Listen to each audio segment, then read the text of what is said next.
last time we made it so our creeper could blow up. So let's actually take a look at that, and then we can decide what we want to move on to from there. So I hit play. Okay, here I'm a creeper. Do my creeper. Oh, he's already blowing up at the beginning of the game. Why was that? Oh, because I clicked the left mouse button. Wait, was that it? Left mouse was the... Must be what we decided. Okay, yeah, so if I move around the world, hey, I'm a creeper, everybody. Hey, I just want to get along. Give me a hug, right? And if I click, he starts to grow. And if I right-click, cancels. We should probably have a timer, or even better yet, maybe like a progress bar. What do you guys think that goes down that indicates like, hey, when you get here, you will explode kind of deal? So you can do this. We definitely need the sound effect for it. And then we need to actually cause mayhem and destruction, like around our character, like in the form of blocks. So, a couple things we could do. If you remember, we did do the generation of, you're going to see, at least I thought you were going to see. Did I turn off the code? Remember, we generate the blocks in the beginning?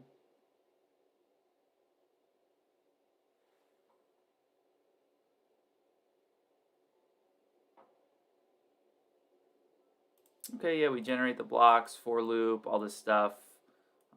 Spawning. Just wondering why I didn't see it spawn. Let me zoom out a little bit.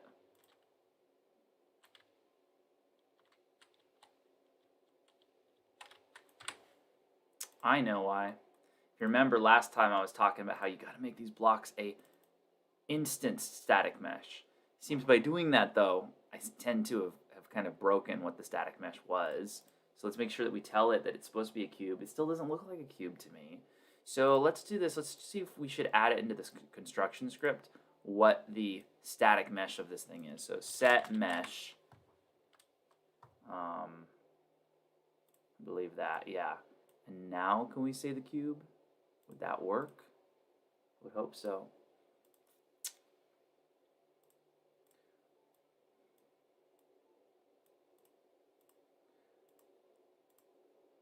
So what do you guys want to work on today? Do you think that we should do the creeper mechanics, which is going to include some sort of HUD for the creeper, like seeing a bar probably from the middle kind of go down, right? And then recharge when you cancel the explosion, as well as getting the sound effect in there, that blowing up sound effect, and the I'm about to blow up sound effect, and possibly then also going through and destroying blocks in a certain radius from our guy. We can do that today.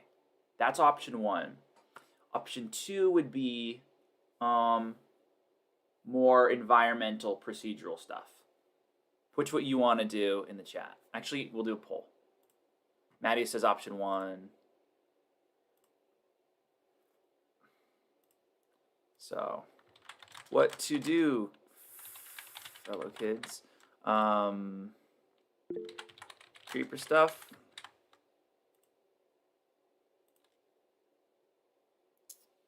Or procedure. All right, poll has been launched. Poll has been launched, and I see a few of you put your opinions in the chat. Maddie and Chris. Yeah, that's a good option. Finishing the creeper is a good option. I agree. So vote for that. Vote for what you want to vote for. So we could do procedural gen stuff, blocks and how they work and that sort of stuff. Or we could do the creeper stuff.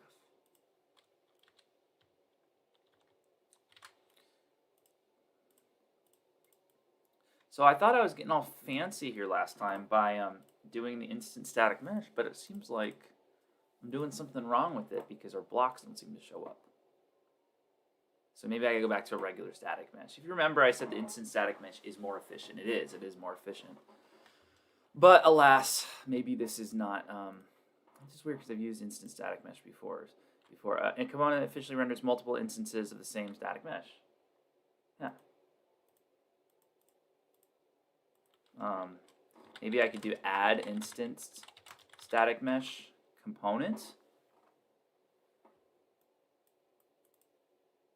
to self. Bam.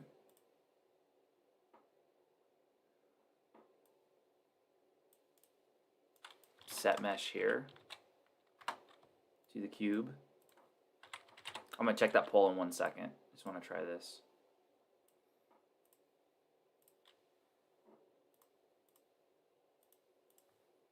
Nah, I don't know why that's not working. Oh, manual?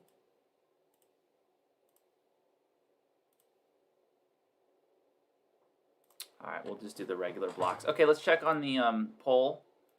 Polls all vote creeper stuff. Okay, procedural gen stuff came as a close second. So yeah, let's do the creeper stuff. We'll come back to the blocks probably once we get to try and aim at the last part where we get the blocks to blow up. So let's go to our creeper and open up his blueprint.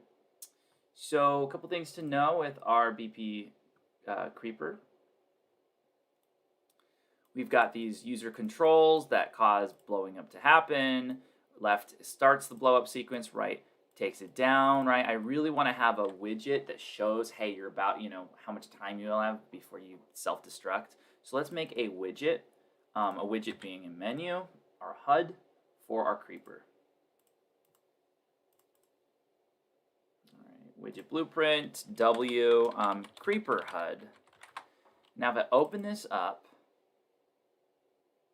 what you can do with the progress bar is you can do progress bar. Progress bars usually go like, you have the bar and it goes from left to right, that kind of deal. But we can make a progress bar go from the sides down towards the middle, so it looks like something's becoming less of something. And I like that. So we'll do a progress bar.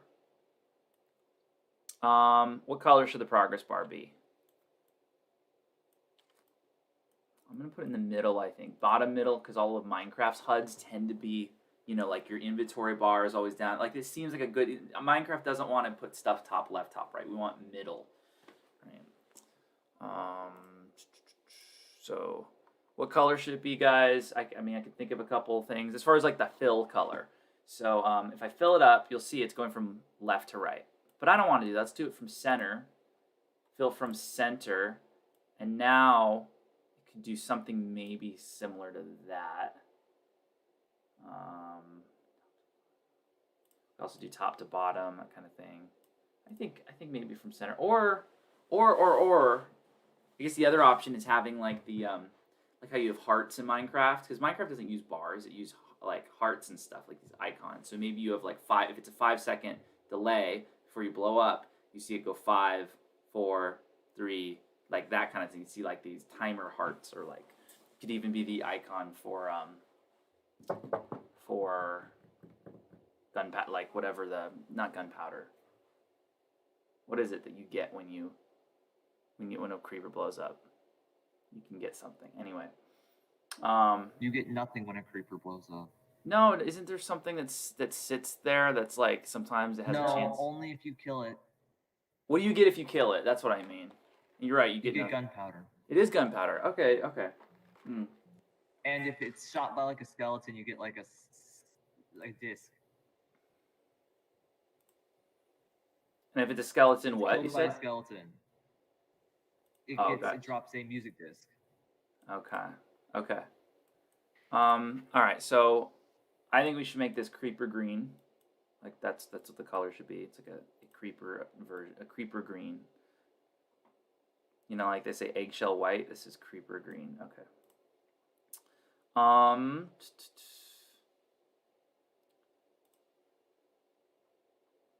As far as background image, it could be kind of like a reddish.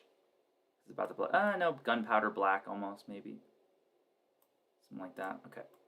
So we want this to be associated with how much time our creeper has left. So let's just take a look at this. So we have this begin blow up sequence. Remember we made this permission to explode variable, so that way when we cancel the blow up, because we're checking to make sure whether that's permission is allowed and whatnot, and then we do the explosion code over here. What we want to do is, I want to know how long it is. So it looks like it's 3 seconds right here. Okay, so 3 seconds is what we decided is what we coded our timeline length. Now I wonder if we can just ask for our timeline length by accessing the timeline, get timeline, ask for length, get timeline length. Perfect. Yeah. The reason I'd rather do that is, let's say later on we decide, 3 seconds is too fast. We need to do 5 seconds. We go in and we change this to 5 seconds. Then I'd have to go find my widget because I told my widget, hey, you're 3 seconds because of. So what I'd rather do is I just rather just always ask, hey, what is the timeline length, whatever it might be. Okay, set the amount, the progress bar to be based on that, so to speak. So timeline length, and then we want to get the current time, I believe, that we're in the timeline that's being played. So I'll type time, get play rate, get playback position, get playback, get timeline length. No, get playback, get the current playback position of the timeline. I think that's what you want. So basically, with those two numbers, I can find out how far along this timeline is being played. So I can say, okay, you know, out of 5 seconds or 3 seconds or whatever the length of the timeline is, what part are you at? Oh, you're at 1.234 seconds? Okay, great. Reflect that onto the HUD kind of deal. So what we should do,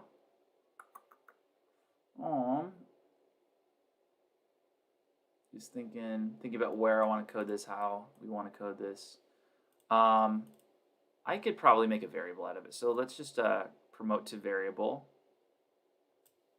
Yeah, make a variable out of it. We'll say this is the current time. I'm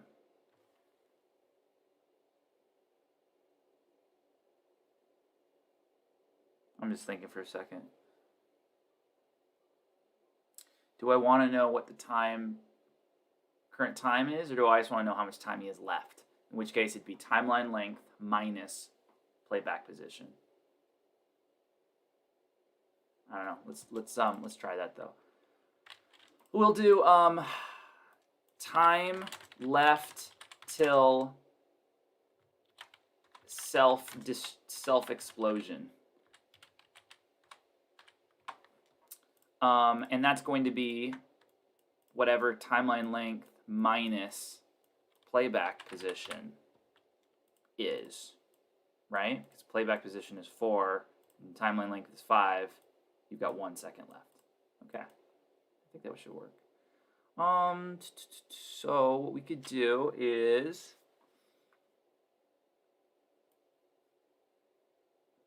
again, I'm thinking, where do I want to code this? Where do I want to code this? We could put it in the update part of the timeline, perhaps. I think that should work. I think it'd be a good spot for us. Let's move in this code over here.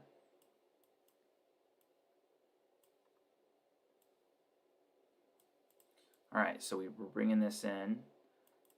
We're getting the amount of time left.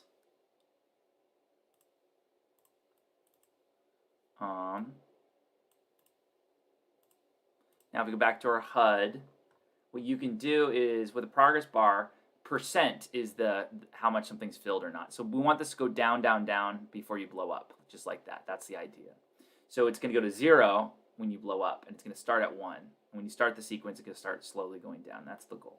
So percent, I can actually hit this word called bind, create binding, and through that we will code a way of getting, okay, how much time you got left, and we have to distill that down to, by the way, a number between 0 and 1, because the way the progress bar works is 1 means completely filled up, 0 means completely empty. Some number in between means some number in between, whatever that number is. But it has to be a number between 0 and 1, okay? So we're going to be doing something called map to range, or it's called map range. Yeah, map range, and we want to get the current timeline length. We actually did need that as a variable, I realize. So we'll just go make that a variable real quick. Or we can actually just ask for its timeline. So I'm just thinking if this would be bad for performance. Let's try this. So first off, we need to make the HUD show up on screen. So what we'll do is we'll do on begin play, create the widget, show it up on screen. Okay, that's how you make a HUD. That's how you make something show up on screen. The node is create widget, bam, and then you choose the HUD here. Is that the last part of will that make the widget show up on screen, or is there one more thing we need to do? Nod your head. Hand signals. Yeah, one more thing we need to do, maybe. Yeah, okay. Because sometimes people do this, they're like, why isn't it working? Create widget creates it in memory. You need to add it to the screen. also known as add to viewport. So do add to viewport, and that's all you do. Now it says on the very once we start playing, create the widget, add to viewport. If I hit play right now, you're going to see that that little progress bar is actually at the bottom of our screen. So I'm gonna hit play. Doesn't do anything, but you see that progress bar is right there at the bottom of the screen. Perfect. It blows up because I clicked. Maybe we need to choose a different key than clicking. So all right, awesome. So now we need to get the progress bar to actually make to work. Here's what I like to do. Very often you need your oh, I guess we don't need to do it that way. Well, yeah, I'll do it this way for demonstration. But okay, so sometimes you need your widget to talk to the blueprint that it's associated with, right? Your widget's gonna want to know what the value of certain variables are on your third-person character or whatever it is. The widget needs to know what the health variable is on your character, so there needs to be information passing between the two. So the way you do that, how do you access one blueprint to another, right? Blueprint to blueprint communication. I like to set a reference on here, make a variable called this widget's owner. Who owns this widget? Obviously, it's a creeper. And then I set the variable type here to BP creeper. Okay. And there's something really cool you can do here. If you check mark this setting called expose on spawn for any variable, whenever that blueprint or whatever is spawned or created, that variable will show up on the node, the spawning node that's creating that thing. So right here, we're spawning or creating a widget. So watch what happens. I just have to hit compile to refresh everything. So you got this create widget node here. If I hit compile, I'll right click, hit refresh. There we go. This widget's owner, the variable I just made, shows up. And what is that variable type? Well, it's of the type BP creeper. What is this thing that's creating the widget?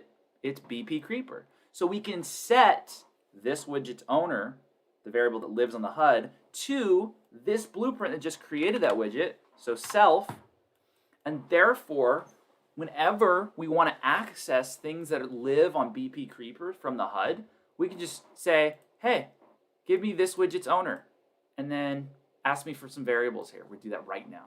We're going to ask for its timeline. We're doing this all in the binding of the percent still. I'm going to say, hey, what's your what was it, current length? Playback position. Perfect, playback position. Not set, we don't care about setting, we want to get it. Just asking what is your current playback position. Okay, and that's the value that's going to go in here, right? And mapping range, all map range does is it takes two numbers, okay, that formulate the minimum and the maximum of some range, and it spits that out as something between a totally different range. So remember, the progress bar needs to be between 0 and 1 because 1 is fully filled, 0 is completely empty, 0.5 is 50% halfway through the progress bar, right? And it has to be that type of number. So I already know that my outrange A and B needs to be A is 0, and B needs to be 1 because the number that gets spit back out of this needs to be between 0 and 1. Okay. But the in range needs to be, all right, however, whatever the range that my timeline is. Well, I know that my timeline starts at 0, so I'll leave A as 0. But B, what do we put for B? Anybody have an answer? I want to see if you guys know what we're putting for B.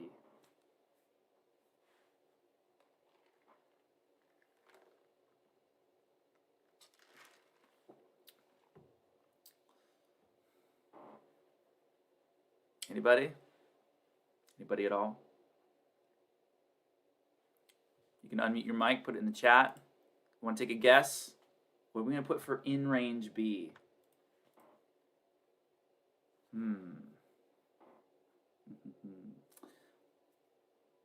We want to put in is the whole total length of the timeline. We have a node for that. Okay? Get length. In this case, it's 5 seconds. But by programming, instead of, I could do this too. I could put in 5. Perfectly fine. However, later on, I go in here and I'm like, man, 5 seconds is too slow. This game's not challenging enough. Let's change it to 2.5 seconds. And I go in here and change it. Now my widget's all messed up. So again, you got to think in a way that future-proofs yourself sometimes so that you don't mess yourself up.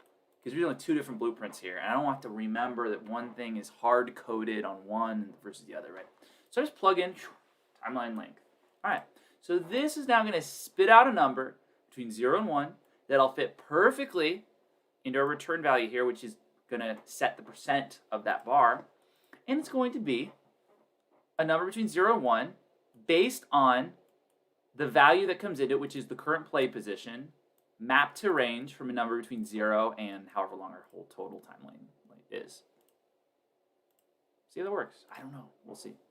So I'll do full screen, new editor. That's weird. It's already empty. But let's click anyway and see what happens. Oh, it's growing. So okay, so it works, but I want it to go backwards. You understand? So how do I make that go backwards? That's a good question. See, I want it to be filled completely and to get smaller when you're about to blow up, not be empty and then get bigger. So how do you do that? I'll tell you this much. Map range makes it really easy. You just reverse these numbers. Instead of spitting out a number between 0 and 1, spit out a number between 1 and 0. It's going to come out inverted backwards. So let's hit play. Bam, full progress bar. And if I click, it's getting smaller, and right click, save myself. That's really helpful. Just for me as a user, I knew how long I could push it dramatically. And now we just made a gameplay mechanic where the player can get as close as possible to blowing themselves up and then stop at the last second. This is cool. This is like what creepers are doing in their AI all the time. They're trying to guesstimate based on their speed. Our creeper's still a little too fast. Can I get him? Can I kill him? All right, here I go. All right, oh no, he's too far. Okay, hold on. I don't want to die just yet, right? So this is really cool. And man, it would be cool if we could somehow make this sort of mechanic multiplayer. So we have multiple creepers, you know? Kind of like a one. That's the thing about creepers. The only attack they have involves killing themselves too, right? So that's really cool. I'm really happy with how that turned out. Let me hit save real quick. Oh, and we're out of time. Look at that. It's 10:05.